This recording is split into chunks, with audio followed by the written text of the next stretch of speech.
So, Susie, would you like to introduce yourself and tell us what your art form is? Yeah, my name's Susie McComb. I'm a spoken word artist. I also write page poetry as well, but mostly performance poetry. Yeah, and I'm trying to dabble in song lyrics as well. Well, I think some of your poems are quite song-like. Is that correct term? Yeah. I'm way more inspired by song lyrics than other poems actually in my own work. I gain more inspiration from listening to songs than reading poetry. Yeah. When and how did you first get involved in poetry? I think I always tried writing poems as a teenager and things like that, but I never really got very far. And it was from a joke that a friend of mine and I made about 7 years ago now. The joke was basically to see if I could learn enough about rhyme to work in the music industry. That was the kind of Oh, really? idea. Yeah, so it was like, if I studied rhyme hard enough, could I work with songwriters in the music industry? So I was studying rhyme and reading up about its evolution and how it's processed in the mind and all this stuff. It was basically seeing if I could use my degree in evolutionary anthropology, which is the study of human evolution, to understand rhyme better. And from that, I started writing my own poetry about 3 years ago. Suddenly, I was just putting all the theories I'd been thinking about into practice. And I went to an open mic and I was so nervous. And it was Poetry Jam in Durham, which is an amazing place, and I'd recommend anyone who's feeling nervous about their own poetry, just come along to a poetry open mic, because they're so welcoming, like Diverse at Shanty, for example.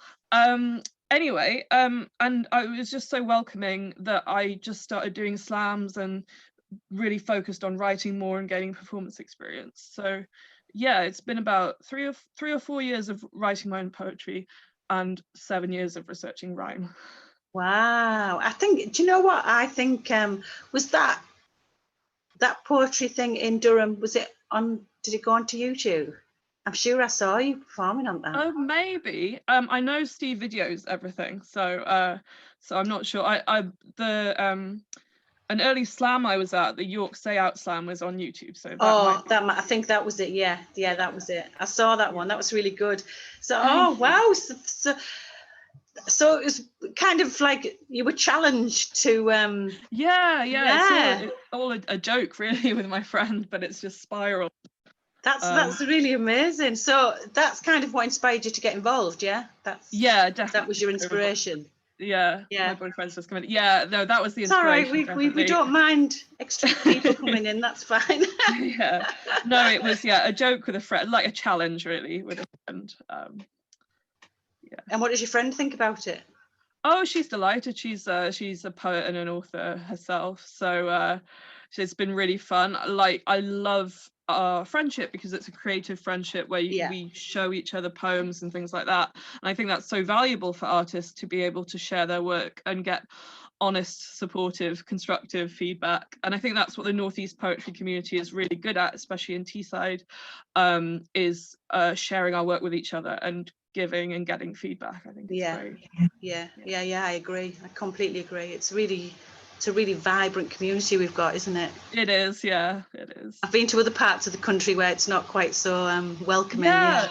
No, definitely. I think Manchester and Liverpool, I went to a couple of slams there and was talking about the scene in the Northeast, and at least the poets I was talking to said there maybe wasn't the same kind of support opportunities there. So I think the Northeast is a good model for other regions, actually. Wow. Oh, that's really good to hear. Don't worry about him. We can't. It's just the dog scratching my boyfriend dogs, eh? Yes. All go in this house. So you mentioned music as an influence. Are those your major influences and inspirations? Yeah, I think song lyrics and the research I've been doing, so reading interesting theories about why we enjoy rhyme, like bringing it back to childhood, because infants, will babble and play with speech sounds, and rhyme is kind of musical in its own way as well. So But inspiration's a funny thing. Like, I find the more I work on the technical side of rhyme and poetry, the more those kind of sudden bursts of inspiration come. And when you're on a walk and suddenly a poem appears in your head and you have to rush to write it down. So it's kind of a balance between like working on the theory side of it and then giving yourself space for that like kind of magical side of inspiration to happen, I think. So that research sounds really interesting. Yeah, no, I love it. It's I've had the opportunity to present it at an academic conference in Helsinki, and I've got another one coming up in France. So it's like, you know, I'm doing it on my own. I'm not part of a university or anything, but I am taking it seriously as academic research, and I just love it. I just think rhyme is the most interesting thing, one of the most interesting things that humans do. It is, isn't it? And you're right, it does take us right back to childhood, because that's how we, you know, the stories that we learn and some of the ways that we were taught things at school was it's really helpful for memory. And you know, older patients with dementia who are unable to speak are often able to sing and talk in rhyming poetry as well, so it's got a really interesting value for older patients as well. Wow, God, that's you'll have to do a thing for us. Yeah.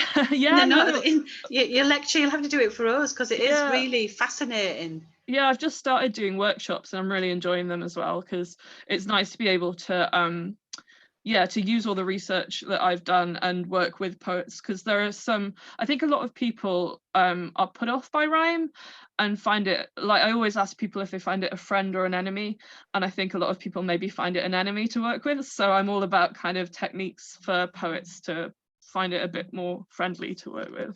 Yeah, I think there's a kind of snobbery around it as well, isn't there? That you know, if you put rhyme in a poem, it's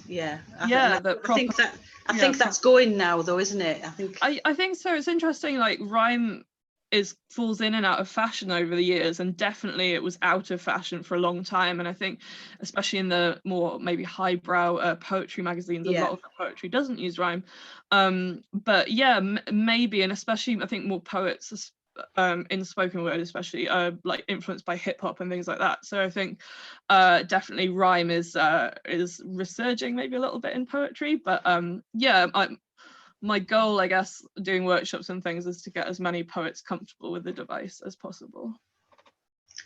Hurrah for you, Susie. Oh, thank you.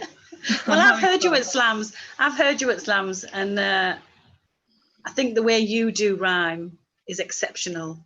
Oh, you know, thank you. I've heard other poets do. I shouldn't really say that live, should I? But you know what I mean. There's certain people who can really do it really well, and I think you're definitely one of them. So thank you. And again, it like the techniques I use are quite simple, like when you break them down to use them, but it's just a case of knowing them, and I think that like knowledge is power, and there maybe aren't opportunities for people to learn the techniques yet. So that's my kind of life mission, is to make it all a bit more accessible. Oh, that's a great life mission. That's a great life mission to have. An eccentric one, maybe. But, so you mentioned your degree. Yeah. So what was your degree in? So it was in archaeology and anthropology, which is a bit of a mouthful, but it's basically human evolution, so looking at why humans evolved, tools and language and music and things like that. But when I was at uni, actually, I was more into chimpanzee behavior than human behavior. So I kind of it was a weird progression. I looked at chimps in Chester Zoo for a while, their self-harm behaviours. So rhyme is kind of completely different to that, but it's a very broad topic, human evolution, so leads you in all sorts of directions. That's so random. It is very random, yeah. No, but it's great. Yeah. So you've not had any formal education in writing? No, but linguistics, I guess, is part of anthropology, again, why we evolved language. And I had a great English language teacher at A level, Yeah. At school, you know, those teachers who just have like, she really pushed us, really hard. She kind of did I think I would say a first year undergraduate degree level amount of work in the A level. Yeah, she like, but it really paid off. So a lot of the things she taught us, even just about how the sounds of speech are kind of different from written language, you know, and especially in English we spell words all kind of different ways that might sound the same. So just little details. I guess I was always interested in linguistics, and so I've used that to help my writing a lot. Yeah, I don't think teachers get enough credit, do they? Inspiration teachers. Yeah, absolutely. And yeah, especially these days. Well, of course, they're just like, well, we won't go. Do you mainly work alone, Susie?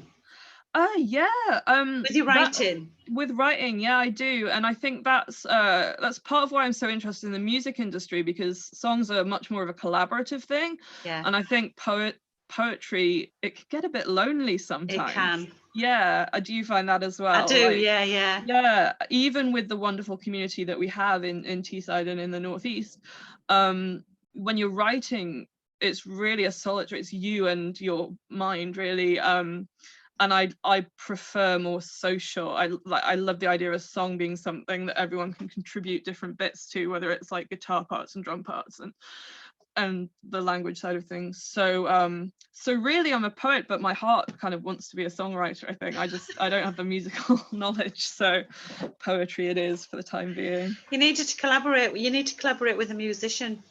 Yeah, well, there's a musician, we were going to work on a song together before lockdown struck, so maybe when we're all out of that.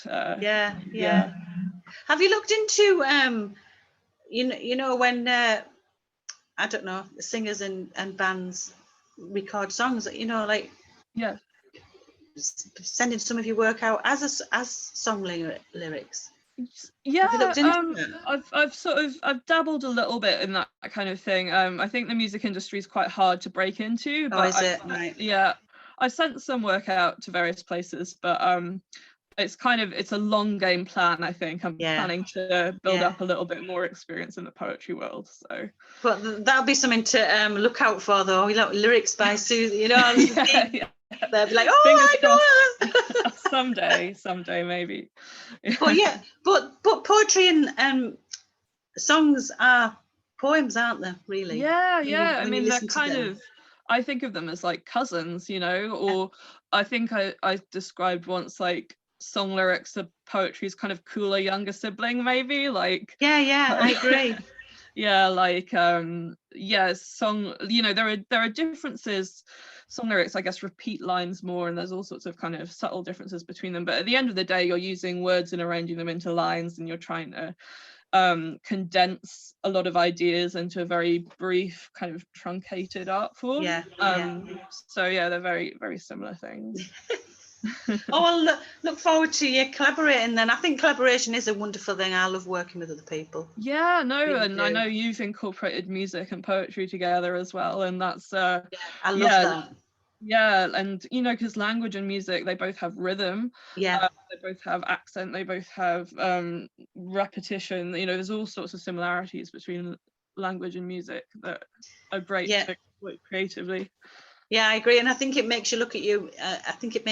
Look at your words in a different way when it's got music to it.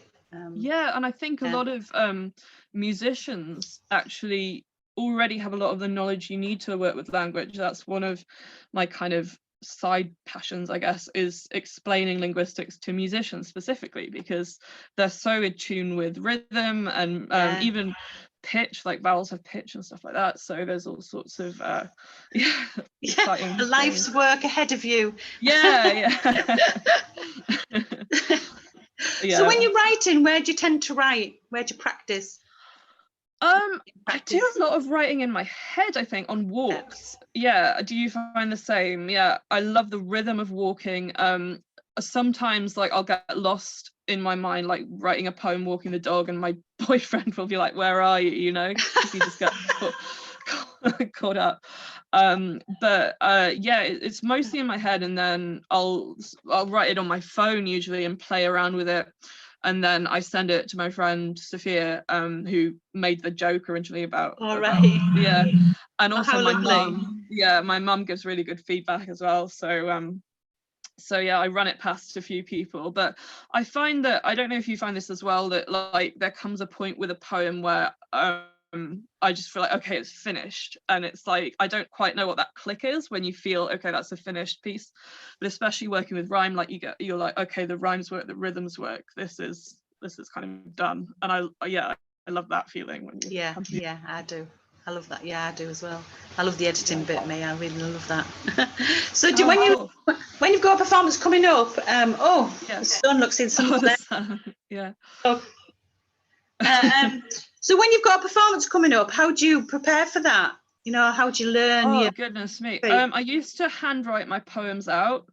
Even if I was working off page, I'd handwrite them out. So it's just like getting familiar with the words. You've got to and I suffer really badly with anxiety, like huge panic attack disorder when I was in my 20s and stuff like that. So it's kind of, you've got to put the work in, I think, especially if you're going off page like weeks in advance, and just keep practicing, performing and rehearsal.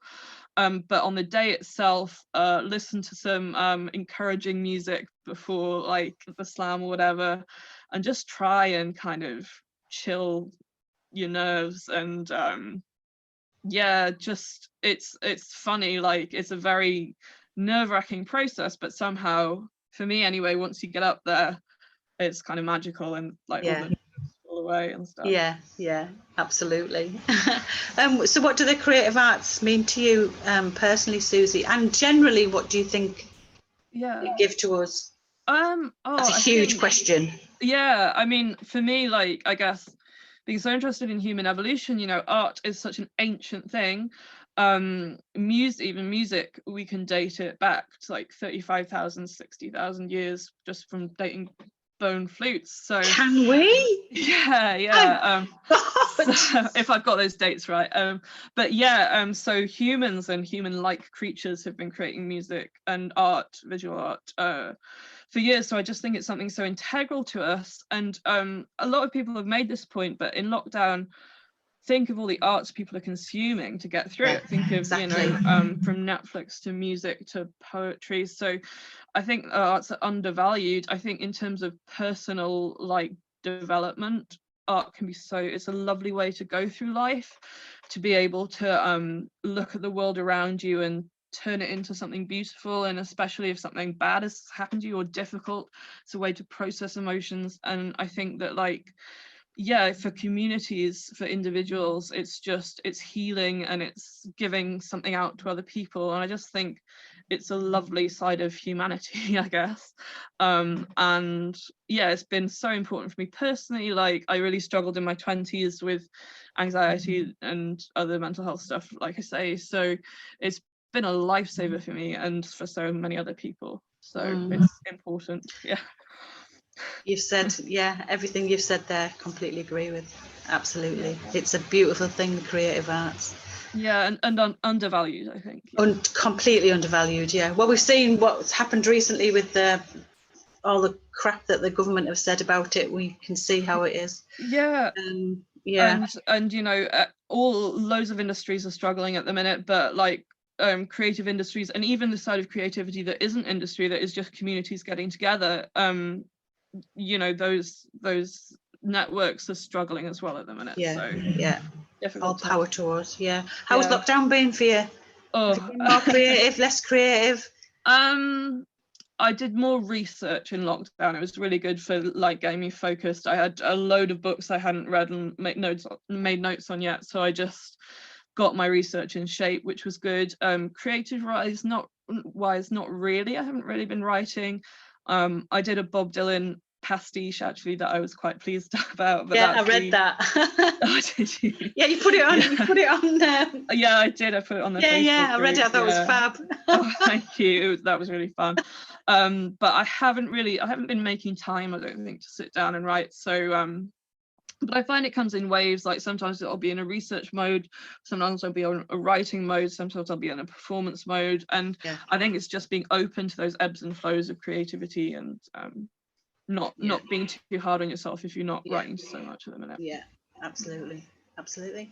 Thank you, Susie. Yeah, you're welcome. Thank you very much for having me. By the way, I love your ceiling. Oh yeah, no, we didn't know it was there, and then we took the plaster down, and it was. Oh, I love it. It's yeah, gorgeous. Thank you so much. Well, yeah, thank you, Susie, so much for all of that. It's so interesting about your research. Yeah, really, I'd really love to know more about that, but that's fantastic. Yeah, we can chat when we see each other. Yeah, in person. Oh my God. Someday. So have a wonderful rest of day, and I hope lockdown 2 is okay. Yeah, no, you too, and yeah, solidarity to everyone struggling absolutely. at the minute. Absolutely. Yeah.